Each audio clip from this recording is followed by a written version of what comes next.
Unfortunately, the body can overreact to stressors that are not life-threatening, such as traffic jams, deadlines at work, and typical problems that we face in our families. Kids not doing their homework or not finishing their food or causing typical teenage problems. And scientists have learned a lot more about how and why the stress response happens, as well as how chronic stress can affect our physical and psychological health. Welcome to the Legendary Life Podcast, where it's all about taking control of your health, losing fat, transforming your body, and living the life you deserve with celebrity fitness trainer and longevity enthusiast, Ted Ryce. Have you wondered recently what the hell's going on with people? Why are people so on edge? Why are people so easily triggered? Is it really because of the reasons they give? For example, if you're on the left, you might say what's wrong with the United States is systemic racism or the patriarchy or capitalism or corporatism. If you're on the right, you say it's the loss of traditional values. It's that, people have become too entitled. People need Jesus in their life or some form of religion to give them some meaning. And guess what? There's elements of truth to all those arguments. But today we're going to discuss what I believe to be the underlying problem, because one thing that human beings do is we bullshit ourselves. We make up these logical reasons when really it's the emotional feelings that we have that are driving what we say. And we rationalize our feelings. We come up with complicated philosophical discussions about it, but really it comes down to a feeling. And this feeling, what we're talking about today, the underlying problem, the root cause of modern ills, if you will, can be summed up in one single word: stress. And today is going to be about what stress is. And make no mistake, in America, we're facing a national mental health crisis that will have serious consequences on our health, on our society for years to come. Yes, the COVID-19 pandemic disrupted everything: our work, our education, our healthcare, our relationships, the economy. But the truth is, if we're honest with ourselves, and we do need to be honest with ourselves if we want to move forward in a positive way, regardless of your political beliefs here, regardless of anything else, we need to be honest. And we were struggling before then. It's been brewing for a while. Is 70% of the population overweight and obese simply because that we have hyper-palatable foods? Just because there's Snicker bars in the checkout line? I don't think so. I think it goes a lot deeper, folks. We can blame it on hyper-palatable foods for sure. And there's some truth there, but that's why you ate 10 Snickers bars instead of 3. Come on. We're not being honest about our stress. We love to look at the biological side. We love to look at, it's hyperpalatable foods. It's our genes. There's appetite dysregulation in my hypothalamus. Those are important things for sure. But what we don't want to talk about, the psychological issues we're struggling with. And we're starting to have a conversation on the national level about the social issues that we're struggling with. But still, we're not quite able to get to what I believe is at the heart here. And again, that is stress. And in a survey conducted in 2021 by the American Psychological Association, 84% of adults said they experienced at least one emotion tied to prolonged stress in the prior 2 weeks, with the most common one being anxiety. Does that sound familiar? And 67% of people said that the challenges the United States is facing is now overwhelming. In fact, there's been an interesting shift in the past 4 or 5 years that the American Psychological Association has, in the time that they've been doing this survey on stress, people have reported their stress being driven by work, family life, and money to reporting that their stress is being driven by national level kinds of issues. In fact, the survey, the most recent one, the one in 2021 survey, shows 81% of respondents cited the future of our nation as a significant source of stress. And we'll talk about that later because, how are you going to affect the future of our nation, right? Making nasty posts on Facebook, calling people names. We got to have a conversation about that and what that's doing to our stress levels, what it's doing to our relationships, what it's doing to all those things that help us stay healthy, not just physically healthy, but emotionally healthy. And what I'm going to argue here in this series is that we are not entirely a nation of emotionally unhealthy folks, but we're getting there. You know, we like to talk about the obesity. We like to talk about people not exercising enough. Again, all those biological factors, but we need to have this conversation about the psychology.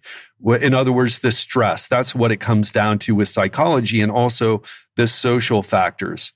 So there was some good news in the survey. About 9 in 10 adults say they hope the country can come together in unity. Because and it seems that the majority of Americans, and you probably feel this way too, regardless of your political affiliation, you want to move forward and solve the issues together. But why can't we do that? And again, if I could sum it up in one word, folks, stress. And if you are listening right now and you think, no, Ted doesn't know what he's talking about, stress, it's not that simple. It's more complicated. Keep listening. I like the challenge. Because we, again, rationalize our feelings. We make up complicated philosophical arguments for what is really just, I feel bad. I feel sad. I feel anger. I feel hopeless. And what are those negative feelings? Those are actually, I guess, emotions. But it all comes down to this single word, stress. So let's talk about how stress is impacting our health. So while I hope you found some of the statistics I shared interesting, you probably didn't need to know them to know what your stress levels are, or that a lot of Americans are having trouble handling their stress. We can feel it, right? And some questions I began to ask when I started studying, really diving into stress, is what is it and how does it affect our health? And it's something I've talked about over the years, but this is going to be next level explanation and understanding for you. So what is stress? Well, whenever we go through challenges, run into problems, or experience setbacks and threats, we get stressed. For example, life was normal, and then there was a pandemic, and now you're wondering, okay, well, how am I going to work from home? How am I going to get the kids to school? Like, how is homeschooling the kids? How is that going to work? What do I do to keep myself and my family safe? Do I wear masks? Do I not wear masks? Do I get the vaccine? You're worrying about all this stuff you didn't have to worry about. But by the way, it is a mistake to think that stress only appears in negative situations. We also feel stress when we experience good things. For example, have you ever planned an amazing vacation and you're kind of stressing out packing for the vacation? Or maybe you got a promotion at work, or you bought a new business, or expanded your business, and there came new stress with that. Or have you ever had a child? I haven't had a kid yet, but I know there's a lot of stress that comes with that. Again, that's not bad stress per se, but it is stress. And we're going to be talking about the difference between the two. Or like, I jumped out of a perfectly good airplane. That was stressful. So, but it was awesome. I felt amazing for days afterward. So stress can be good. It can also be bad. And when it's positive, there's a name for it. It's called eustress. In case you're really nerdy and, I don't know, want to bring that up at a cocktail party. But if it's negative, it's called distress. So the thing to note here is that eustress and distress cause similar physiological reactions. The big difference is emotional. Eustress makes you feel motivated and satisfied. Again, when you get really nervous for a talk and then you give a talk, I mean, how do you feel after? How do you feel? Like, I felt amazing when I jumped out of a plane. And distress makes you feel threatened and intimidated or just bad. For example, let's say you're watching the news, you see another example of injustice, in a viral video. I just saw a terrible video of these 3 kids beating the crap out of another kid. And I got so triggered by watching it. Makes you super angry seeing it because, first of all, there was no context to it. So I have a limited understanding of what went on. But what you see is terrible. And, when 3 kids are savagely beating down one kid. I mean, man, that's it brings up emotions. So that did not help me watching that video. It left me with higher stress level and made me feel bad. And of course, when you feel bad, you start telling yourself the story, oh, the world's bad. I mean, if this can happen in the world, then the world's bad, right? So easy trap to fall into. And by the way, it's not always easy to tell the difference between them. For example, when I had my group coaching opened, now I'm only doing one-on-one. I'm not sure if we're going to open up the group. We might again, but I had a lot of, in my group coaching, there were a lot of people who I talked to who were extremely worried about signing up to the program, right? Because it was a substantial financial investment for them. And then on top of it, it's a substantial amount of work to do, right? You got to change things up. And I don't mean work like they had to work out more than they already were working out or anything like that. There was a lot of mental work to do. You had to actually learn about food instead of just doing intermittent fasting or cutting out carbs. You had to actually learn things. It was like going to school. It's like getting your MBA, your executive MBA. But after the program was over, they told me how it changed their life. So that's an example of how, it can be hard to tell. I remember a conversation with one woman. She's like, oh my God, I feel so intimidated and nervous. I'm like, well, what is it that do you trust me? It's cool if you don't. I just want to have an honest conversation with you. Do you trust me? What is it that you don't trust here? And she's like, no, I trust you. I've been listening to your podcast for years. I think I have a good idea of who you are. And I said, well, do you feel like you're going to do the work? And she said, I'm already working out. I'm already paying attention to my food. So it's not going to be, right? You're telling me that it's going to be easier than what I'm doing, because she was doing a strict diet. I said, yes. And then she said, well, I don't know what it is. And then, so she ended up joining. She had a game-changing experience. Personal example is when I gave my first keynote speech in Hershey, Pennsylvania to the network of executive women. I got nervous, AKA stressed, preparing for that talk. Part of me didn't want to take on the talk. Part of me wanted to quit to avoid the discomfort I was experiencing. But after the talk, I felt like $1 million, even though I got paid thousands for it, And I got treated extremely well. I mean, it's like, why am I doing coaching? I love doing coaching, but I don't get treated like a rock star in coaching. I treat my clients like rock stars. I liked being treated like a rock star. And I can't wait to get back and doing more talks and keynote speeches, because it provides that level of stress that I don't get from coaching. I don't get nervous talking to my clients. I love my clients, but I don't get nervous talking to them. And by the way, hopefully those stories were helpful to you. Stress can also be real or imagined. What do I mean? Well, humans have the unique ability to stress out about things that will never, ever happen. For example, were you stressed out about the end of the world in 2012?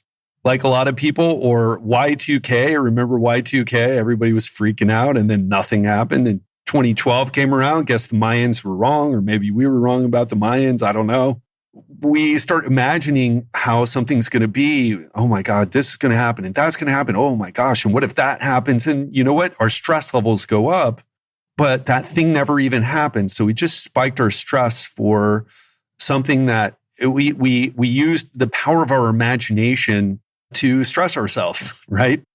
Or watching news, another example of it. I mean, the news isn't real in the sense that it provides a very imbalanced perspective. I mean, think about all the bits of news that go on every day in the world, all over the world, and how many are you exposed to? And I'll let you answer this question, but why do news outlets, whether it's a major mainstream outlet like Fox News or CNN, or some online rag, as I guess you would say, why are they choosing those topics that they share with you, right? What is the purpose? What is that? Why are they choosing certain topics over other topics? So another important, I'll let you answer that question. I think you're smart enough to figure that one out. Why do I talk about stress? Why am I not talking about why am I not talking about something else? We're all concerned. Am I too stressed? And stress, I hear stress is really bad for you. And I do believe it's important. It's not just a hot topic, but it is a hot topic too. So best of both worlds. So again, another interesting fact about stress is how you perceive it matters. For example, do you get a flat tire and is it a big enough deal to ruin your day? Because then it'll probably ruin your day. And this isn't just pop psychology either. This idea is based on the theory of stress and coping from the 1980s. In other words, stress is as much about how you perceive what happens to you as it is about what happens to you. And for those of you who don't or haven't been listening to this podcast for that long, I lived in Southeast Asia for 2 years. I lived in Thailand. I lived in Vietnam. I lived in Bali, spent some time in Cambodia. Let me tell you, you see people in much worse situations. I've seen people in really, really tough situations, especially in Cambodia. And it's things that don't exist in the United States. I mean, they just don't exist. Maybe in a rural place in the middle of nowhere, but the level of poverty that exists there is really sad. But people have a different perspective about it. And part of it's their religion, by the way. They're both in Cambodia and Thailand, strong Buddhist cultures. And let me tell you, changed the way that I looked at things. It changed the way that I looked at what's happened to me in my life.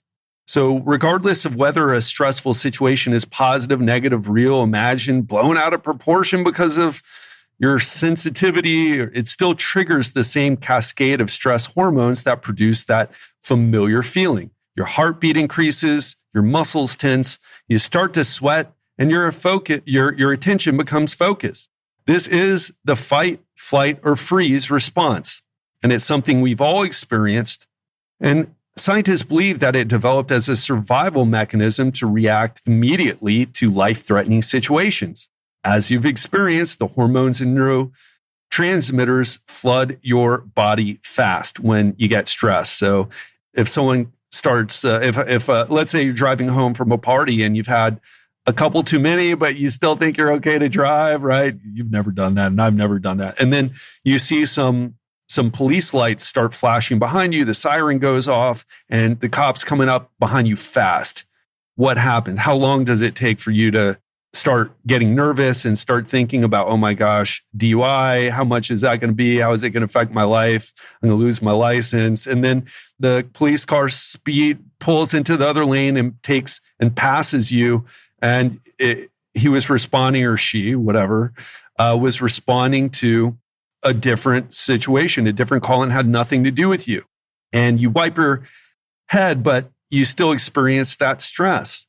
So unfortunately, the body can overreact to stressors that are not life-threatening, such as traffic jams, deadlines at work, and typical problems that we face in our families. Kids not doing their homework or not finishing their food or causing typical teenage problems.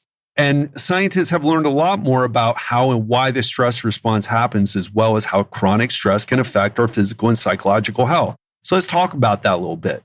So acute stress versus chronic stress.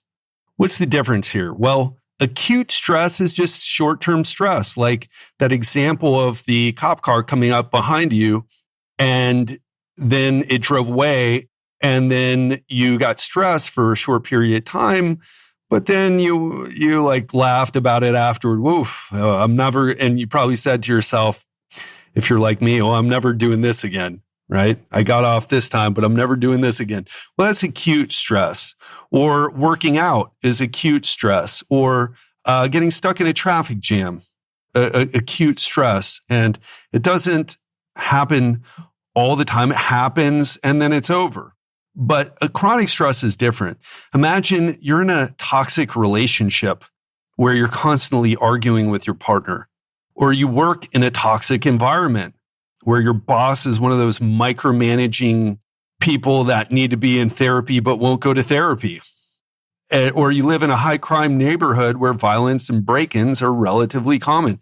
These are all examples of acute stressors that happen chronically, so it turns into chronic stress, right? One argument with your partner it's not going to be a big deal. But if it's, this is the fifth argument you've been in today and it happens every day, well, that's not a relationship you should, well, I shouldn't tell you that. You should consider strongly whether a relationship with that much stress is a relationship you should be in. Okay, I don't want to go off on a tangent here because I feel like this is a big one. But so listen, when it comes to acute stress, the body's good at handling it. As the stress goes away, your body comes back to baseline. Because when you are stressed, your blood pressure rises, heart rate increases, breathing rate increases, levels of muscle tension all increase, hormones and neurotransmitters, adrenaline, cortisol, and norepinephrine or noradrenaline get released. And then after the stress goes away, by the way, lifting weights is like this too, right?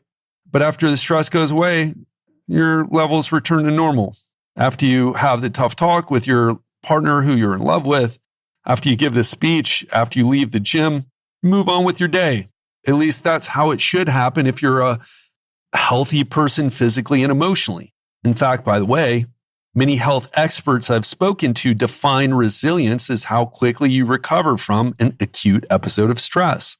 Like, how fast do you come back to baseline? Do you do a workout and you feel trashed for the next day? Well, you're not recovering from that workout so well. Do you get it into an argument and you're just ruminating about that argument for a day or for 2 days or more? So how physically healthy and emotionally healthy you are, and maybe even socially healthy, right? That's gonna you're not going to suffer from those types of things. That more healthy you are, the quicker you're going to recover from an acute episode of stress. But the body isn't so good at handling chronic stress. And over time, chronic stress gradually increases your resting heart rate, blood pressure, breathing rate, levels of muscle tension, so that now you have a new normal. Chronic stress creates a new normal inside your body, and this new normal can eventually lead to a host of health problems, including chronically high blood pressure, heart disease, chronic pain, and depression. And just to be clear here, when we're talking about stress, we're talking about how the outside gets inside. How does our environment, how does your partner being angry and getting into an argument with you or a traffic jam, how does that get inside to raise your blood pressure and to make it chronically high so that you're a person who now has high blood pressure? Well, when we talk about stress and its effects, we're talking about how stress influences your brain, simply put. And when it comes to your brain, there are a few key areas that are important to know. Now, look, I'm not going to give you some in-depth textbook explanation. You can read more about these areas if you want after this episode, but I'm going to give you some basics and explain them in a way that I think it will be easy to understand and remember. So you got your thalamus, right? And your thalamus sits on top of a structure in your brain called your brainstem. It's what's considered to be a very primitive part of your brain. And it's responsible for processing sounds, images, anything coming in through your five senses. It's like the bouncer at a club. It decides, all right, who gets inside, who stays out. Because think about how much stimulation you have all day long, how many people you walk by. How many telephone poles did you drive by if you are driving right now to work and not home officing it? How many telephone poles did you drive by? You don't know because you weren't paying attention. You're probably thinking about your whatever, your mortgage or your what's going to happen today or who's going to win a sports game or whatever it is that you were thinking about. So the thalamus decides what gets into your awareness, what stays out. And then you have your amygdala. Now, you've most likely heard of your amygdala, but by the way, you have amygdalae. You have two, in other words, and there are two almond-shaped parts of your brain that pick up where the thalamus left off. So once the information gets into your thalamus, the amygdala starts to interpret it. And Dutch psychiatrist Bessel van der Kolk, who wrote the amazing book, The Body Keeps the Score, calls the amygdala the smoke detector because it functions in a similar way. This alarm system alerts us swiftly and unconsciously when something is a threat. And you have your hippocampus. Your hippocampus is something I've talked a lot about before, and we'll talk about it quite a bit right now. not quite a bit, but I want to give you some important information. It's part of your emotional processing system as well, your limbic system, and it's associated with memory. So this is how it works. You have senses. You have got your eyes, you've got your hearing, you've got your smell, you've got your feelings. Not feelings. you have tactile, like you feel things literally, right? So, I cut myself. And then your hippocampus lets that in. Then your amygdala says, well, how bad am I cut? Am I going to bleed to death? Or is this a paper cut and it just hurts? Why do paper cuts hurt so much, but they're really not dangerous? That's a story for another podcast. But now we're at your hippocampus, and your hippocampus relies on past memories and experiences to interpret the threat. So, I've been cut like this before. It's not a big deal. Right? So interestingly, many folks talk about the amygdala as being the center of stress, right? Oh, it's your alarm system right? And it's an important part. But what seems to be even more important, if not at least as important, is that your hippocampus seems to be the thing that gets affected the most. For example, have you ever been through something and you've had flashbacks? Why is it, or let me ask you this, why is it so easy for you to remember where you were during 9/11? I remember everything from that, well, not everything from that morning, but I remember what I was doing, where I was, house I was at. I was on my way to work, went to a client's house. I remember so many things. Remember listening to Howard. Why can I remember all that? But what did I have for dinner 3 days ago? I've got no idea. Well, your hippocampus, folks. And if you've ever had flashbacks from a negative experience, hippocampus. And what's really interesting about this, because I've had PTSD or have PTSD, still not quite clear from what I've been told by the various therapists that I've talk to, but I certainly have these symptoms.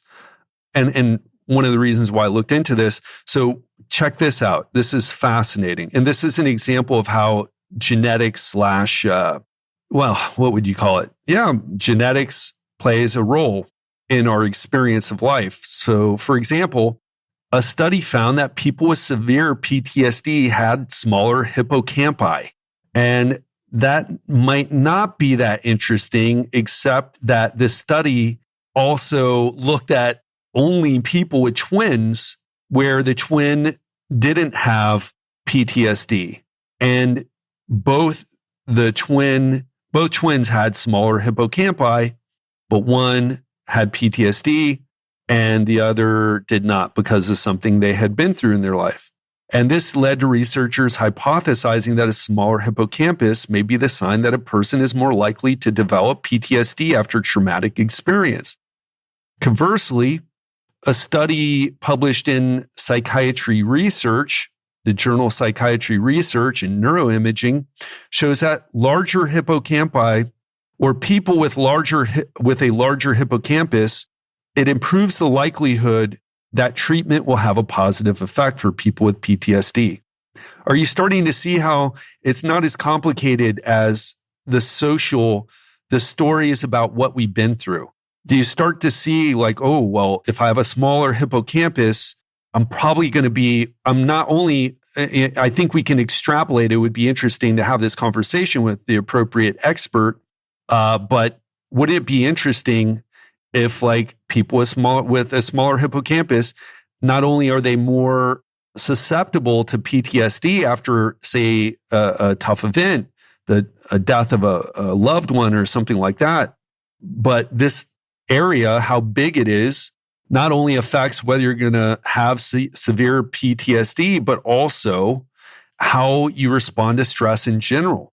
And this other study found that people with larger hippocampi, they have a better treatment outcome. Now, look, I'm sharing these studies. It's not a ton of studies. We're still figuring this stuff out, but it's pointing at clues. The evidence is mounting. And one more thing about the hippocampus, then I'll shut up. Guess what's been found to grow new neurons in the hippocampus, or in other words, make the hippocampus bigger? That's right. detox celery juice. And let me give you my promo code for 10% off. I'm just kidding, okay? I'm talking about exercise here, folks. That's right. Exercise appears to be the single best thing that you can do for your brain. Multiple studies have found that both resistance training and aerobic exercise has been found to increase the size of your hippocampus, as well as improving your memory. Are you starting to see how this is really important? There's two other key brain structures. So we've talked about the thalamus, that's the bouncer. What gets in your awareness, what stays out, and the amygdala. Okay, once it's in your awareness, what is it? Is it how much of a threat is it? Then you have your hippocampus, which is the memories. Okay, well, what can we remember about this threat? Like, say, the cut example that I used. What can we remember about this threat? And it seems that if you have a smaller hippocampus, you might seem to perceive things. I'm not sure how that works exactly, but it seems that you might be you're definitely, evidence suggests that you're more susceptible to PTSD and even severe PTSD. So you're probably more susceptible to stress in general. And and exercise makes that hippocampus grow and makes it healthier. Think about all the kids that we've taken exercise out of school. We've taken PE out of school and forced them to learn things that they'll never use. So hopefully if you're homeschooling your kids, you're getting them to run around and get exercise. So then we have our hypothalamus. Now we talked about the thalamus. Now we're talking about the hypothalamus. So when the amygdala and hippocampus work in tandem to declare a threat, right? The amygdala is like, okay, is a threat? Hippocampus is like, yeah, what do we remember about this? How big of a threat is this from what we've experienced in the past? The hypothalamus quickly sends a message down the brainstem.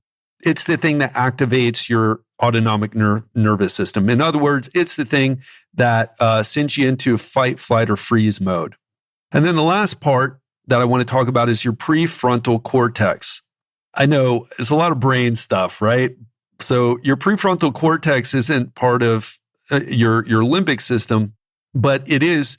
Well, let me put it like this. You know how you can speak languages like English and you can understand what I'm saying right now and you can think about abstract things. You can set goals. You can, when you're about to say something to the partner that you love, you know what, honey, I love you.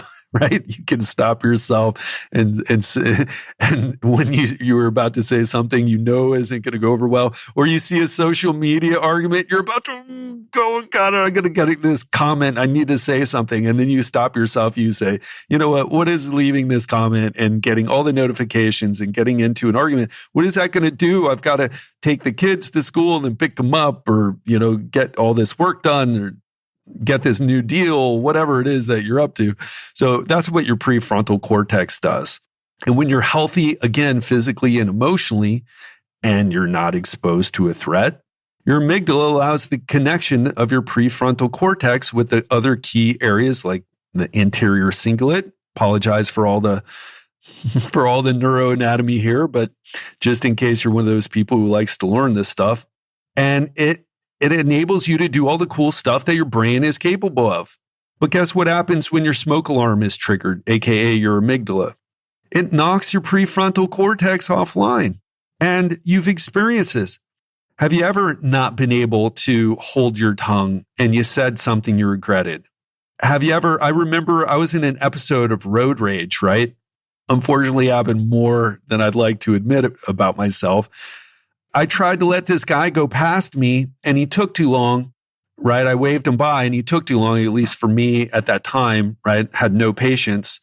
And so I just pulled out in front because he didn't react fast enough because he was driving his convertible, just, riding around Miami Beach, enjoying his life. And I was a stressed out dude at the time.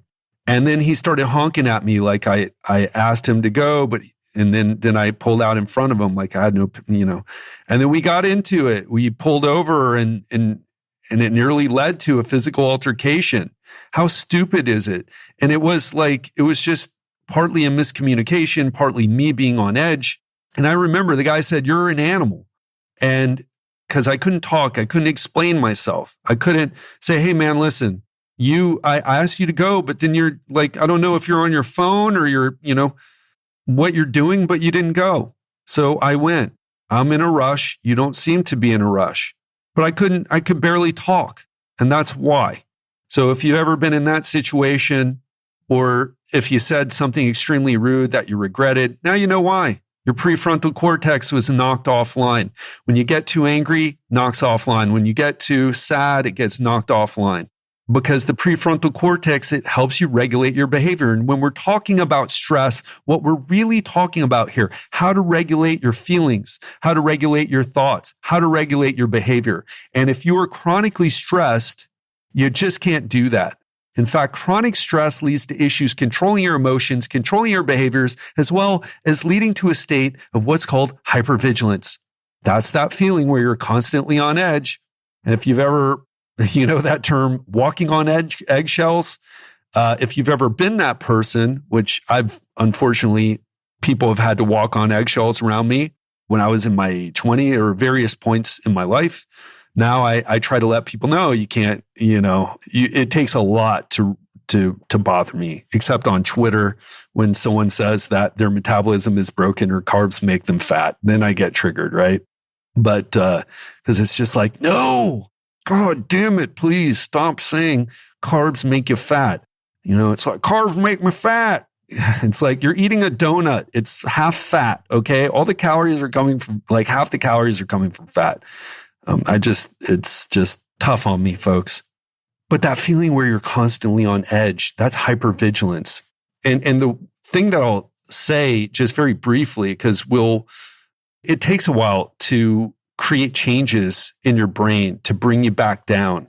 And we're going to talk about that, but you can't just have one good night of sleep. So if you feel like, and this can come from a lot of different angles, folks. Maybe you've been through, my brother was murdered. My sister committed suicide. My dad just died. I've got a lot of heavy stuff I'm carrying around. It can come from something like that. It can also come from burnout at work. It can also come from growing up living in an environment that's dangerous. It can happen if you're in a toxic relationship and you just won't leave, right?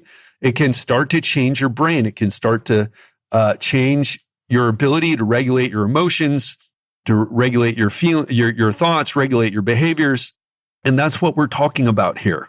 All right. So I'm going to stop now because we've talked about a lot, but I want you just to keep in mind that it all comes back to this. It all comes back to we're all trying to do the things that we know we need to do to accomplish the things that we want to accomplish, because we've all got goals. We all want to make great things happen in our life. Whether it's you want to make a lot of money, or you want to give back to charity, whether you want to raise amazing children and be the super mom, super dad, whatever you want to do, right? Whatever you want to do, it takes a functioning prefrontal cortex. And I'm guessing that you need to do a lot of things to make this life. I mean, we only got one shot at life, and you've got plans laid out, and there's a lot of work involved, but you're not motivated. Well, not motivated for me is too much stress. Okay, there's no motivation. You just don't. You're crushed by stress, right? And I can't stop myself from overeating. You're saying you're stressed, right? I'm really upset about the world and where it's going. It's like, really? Have you ever read a history book? Did you ever see some of the terrible things we're living in the best time ever? So when someone says that, it's like, oh, that person's stressed, right? Because your opinions about the world aren't true, and they aren't false either. They're just opinions. And we can make arguments, and we can get into complicated philosophical discussions about right and wrong and all this other stuff. But the reality is, what is your stress level? Because people who have their stress levels intact, their prefrontal cortex is working well, their smoke alarm isn't going off just because they microwaved something, right? Like super sensitive smoke alarm, and their hippocampi are good sized or being maintained because of exercise. You know what I'm saying? Are you picking up the pieces that I'm putting down here? Are you getting what I'm trying to say here? Because we're really talking about how to be better versions of ourselves by controlling our by not controlling, right? Because you can't control whether something gets you angry. You see some racism or something terrible happen, you're going to be upset, but are you able to think about it in a way and put it into context where you don't get stuck in the downward spiral, right? Or do you get stuck in the downward spiral? Whether it's something political that happens or whether it's whether you lose a parent, you get stuck in the downward cycle. That's what was happening to me a little bit after my dad died, and I saw it happening. I had to pull myself out. So what are we talking about here? We're talking about doing the things we know we need to do so that we can live the life that we want. That's what managing stress, if you look at it the way I'm sharing it with you, if you look at it this way, if you learn how to manage it, I will help you live the life that you want. And through being aware of your stress, through knowing how to measure your stress, and having a blueprint of what to do. So hope you enjoyed today and take action on. All right. So hope you're excited as I am. This is a game changer. If you listen to me, if you put this into play, it will change your life. All right. That's what it's about. In other words, how will it change your life? You're going to be able to have more control over your thoughts, your feelings, and ultimately your behavior so that you can live that legendary life. Stay tuned for next time, and I'll speak to you on Friday where we'll talk about something on Real Talk Friday. All right. Speak then. Hey there, Ted Ryce here again. And I want to know something. If I invited you to work with me to uncover your personalized blueprint to get your health and fitness under control once and for all, and just to be clear, I'm talking about long-term consistent results that are easier than any program you've ever done before, no struggles or stress or restrictive diets or even extreme workouts. Would you take me up on that offer? This is the same guidance I've used to help busy CEOs, other executives, and even celebrities, including Richard Branson and Robert Downey Jr., to stay in great shape while still having a life. To learn more, what I want you to do is go to legendarylifepodcast.com/apply and schedule a call with me today. And just a PS, this offer has limited spots available. We're talking about 12 committed people max. So if you want to know more, go to legendarylifepodcast.com/apply and schedule a call with me today. Hope you're having a great one, and talk to you soon.